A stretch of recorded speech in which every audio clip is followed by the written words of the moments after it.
Hi everybody, welcome back to another exciting day in our story, Miraculous Journey of Edward Tulane. We're getting close to find out what's going to happen with Edward.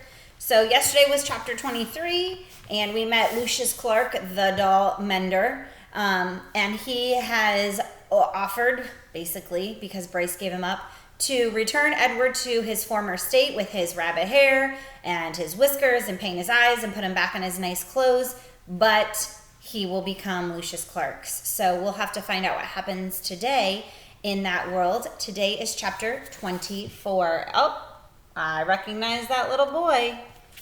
Looks like Bryce is coming back. Let's find out what happened. And so Edward Tulane was mended, put together again, cleaned and polished, dressed in an elegant suit and placed on a high shelf for display. From this shelf, Edward could see the whole shop. Lucius Clark's workbench and the windows to the outside world, and the door that the customers used to enter and leave. From this shelf, Edward saw Bryce open the door one day and stand in the threshold, the silver harmonica in his left hand flashing brilliantly in the sunlight, flooding in through the windows. "Young sir," said Lucius, "I am afraid that we made a deal." "Can't I see him?"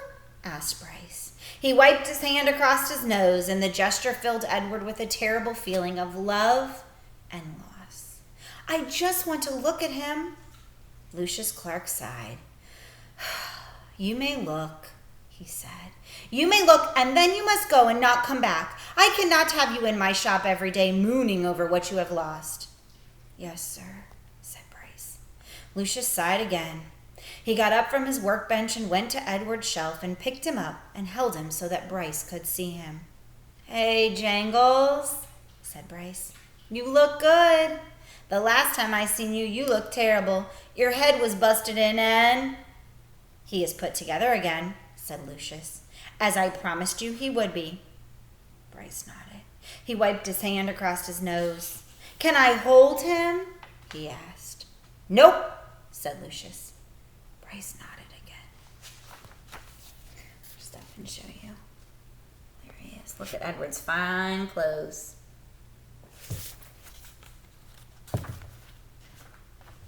"Tell him goodbye," said Lucius Clark. "He is repaired. He has been saved. Now you must tell him goodbye." "Goodbye," said Bryce. "Don't go," thought Edward. "I won't be able to bear it if you go." "And now you must leave," said Lucius Clark. "Yes, sir," said Bryce. But he stood without moving, looking at Edward. "Go," said Lucius Clark. "Go." "Please," thought Edward, "don't." Bryce turned. He walked through the door of the doll mender's shop. The door closed. The bell tinkled. And Edward was alone. And that is the end of 24. So we will start on our next chapter, chapter 25. Here's a little preview. Looks like Edward's joining some other dolls on the shelf. We'll have to find out what happens in Edward's adventure later. See you guys. Have a great day.